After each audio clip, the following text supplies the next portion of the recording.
মধ্য দিয়ে মানুষগুলোকে নিয়ে আমাদের নতুন শোভাযাত্রা শুরু করেছি। আমি ঢাকা শহীদ ব্যর্থ হয়েছি শহীদ হাদির অসমাপ্ত লড়াই সেটা শেষ করার জন্য, এবং যেখানে গণ অভ্যুত্থানের ঐতিহাসিক শাহবাগের ছাত্রদল একত্রিত হয়ে বাংলাদেশকে নতুন করে স্বাধীন করেছিল। এই গুরুত্বপূর্ণ স্টুডেন্ট আসনে দেখতে হবে না আপনার পা কোথায়, আপনার বারবার ফ্রেম মনোনয়ন জমা দিয়েছি এবং জাতীয় নাগরিক পার্টি একটি গুরুত্বপূর্ণ কাজ, আমি দায়িত্বে ছিলাম নির্বাচন পরিচালনা কমিটির প্রধান। আমি আজকে আপনাদের সামনে আমার এই কাজ হস্তান্তর করছি। আমাদের নতুন সহযোদ্ধা, পুরাতন সহযোদ্ধা, ক্যাম্পাসে একসাথে করেছিলাম। আমি নির্বাচন পরিচালনা কমিটি, যেহেতু আমি সংসদীয় আসনে নির্বাচন করব, নির্বাচন পরিচালনা কমিটির আমি দায়িত্ব থেকে আজকে অবসর নিলাম।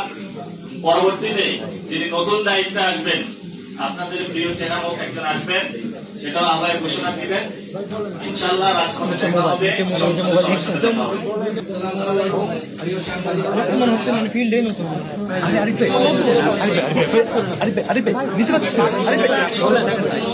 আপনি গুজের মতো মুখে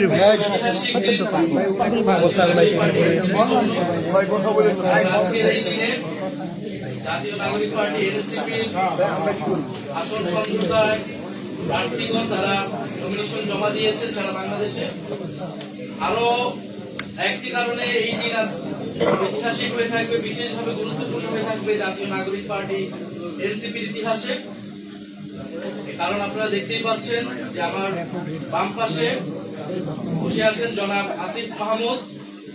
জনাব আসিফ মাহমুদ সজীব ভুঁইয়া জুলাই গণ অভ্যুত্থানের সম্মুখ সারির যোদ্ধা, অন্যতম কান্ডারি, যিনি অসীম সাহসিকতার সাথে সেই গণ অভ্যুত্থানের সময়গুলোতে লড়াই করেছেন।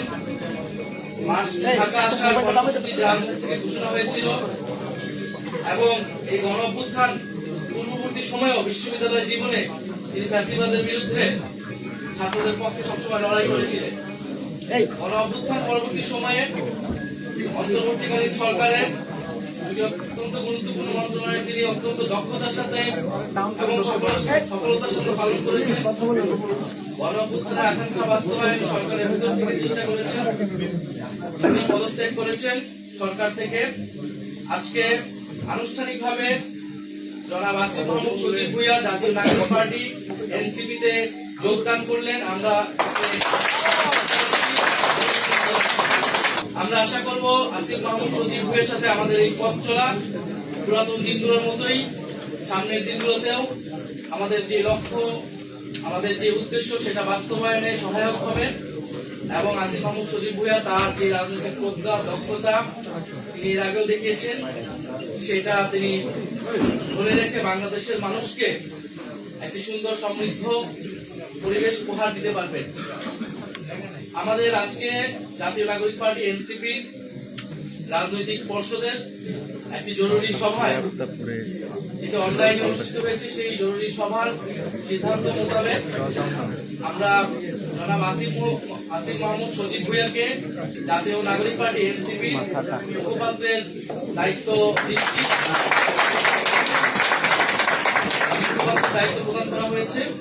এবং আপনারা জানেন যে এনসিপি নির্বাচনী যাত্রায় পুরোপুরি ঢুকে পড়েছে, এবং এই নির্বাচনকালীন সময়ে নির্বাচনী কর্মযোগ্য এই গুরুভার এবং এই সময় সংগঠনটাকে ধরে রাখার জন্য জনাব আসিফ মাহমুদ সজীব ভুঁইয়া তিনি এবারে নির্বাচনে অংশগ্রহণ করবেন না, বরং জাতীয় নাগরিক পার্টি এনসিপির মনোনীত প্রার্থী যারা রয়েছেন তারা যাতে জিতে আসতে পারে এবং সংসদে গিয়ে বাংলাদেশের মানুষের গণ অভ্যুত্থানের পক্ষে কণ্ঠস্বর হয়ে উঠতে পারে, সেজন্য তিনি কাজ করবেন। এবং এই কারণে জনাব আসিফ মাহমুদ সজীব ভুঁইয়াকে আমাদের জাতীয় নাগরিক পার্টি এনসিপি যে নির্বাচন পরিচালনা কমিটি, সেটার প্রধান হিসেবে দায়িত্ব দেওয়া হয়েছিল, যেটা প্রধান রাজনৈতিক পাঠিয়েছেন, যেহেতু তিনি নির্বাচনে অংশগ্রহণ করবেন, তিনি দায়িত্বটি ছেড়ে দিয়েছেন। এবং আমরা আসিফ মাহমুদের কাছে এই গুরু দায়িত্ব হস্তান্তর করছি, এবং এই পুরো কমিটিটা পুনর্গঠন হবে, যারা নির্বাচন করবে না এই সময়টাতে সংগঠনের নির্বাচনের কাজ কাজে মনোনিবেশ করবে তাদেরকে নিয়ে আপনি মনোনীত হয়ে এই গুরুদায়িত্বটা এই গুরুদায়িত্ব দিবেন এবং নির্বাচনের নেতৃত্ব দিবেন দলের পক্ষ থেকে। আমরা এর পাশাপাশি আসিফ মাহমুদ সজীবকে আমাদের যে রাজনৈতিক পরিষদ নীতি নির্ধারণী আমাদের যে বডি রয়েছে সেটার অন্তর্ভুক্ত হিসেবে আমরা অন্তর্ভুক্ত করেছি আমাদের সভায়, এবং পরবর্তীতে আমরা সাধারণ সভায় এটি আমরা সকলের কাছে আমরা সেটার আমরা বলে নিব এবং আমাদের গঠনতন্ত্র অনুযায়ী আমরা বাকি কাজ সম্পাদন করব। আজকে যে নমিনেশন জমা দেওয়ার শেষ দিন ছিল, সবাই নমিনেশন জমা দিয়েছেন।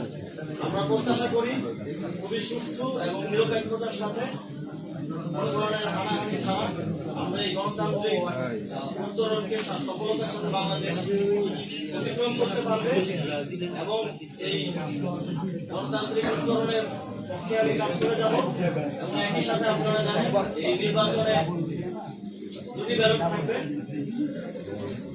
এখানে আমি মনে করি যে আপনারা একটি ব্যালটে এমপি নির্বাচন করবেন, সরকার নির্বাচন করবেন।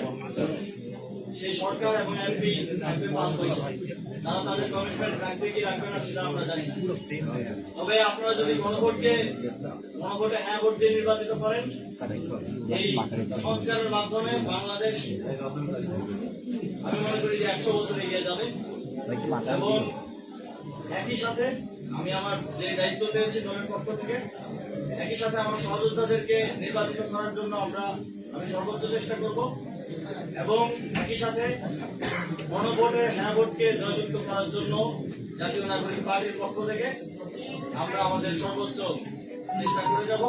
আপনাদের সকলকে জাতীয় নাগরিক পার্টির এবং সহযোগী অঙ্গ সংগঠনে যারা আছেন সকলকে ধন্যবাদ জানিয়ে এবং সাংবাদিক বন্ধুগণ যারা অত্যন্ত শর্ট নোটিসে এসেছেন সকলকে ধন্যবাদ জানিয়ে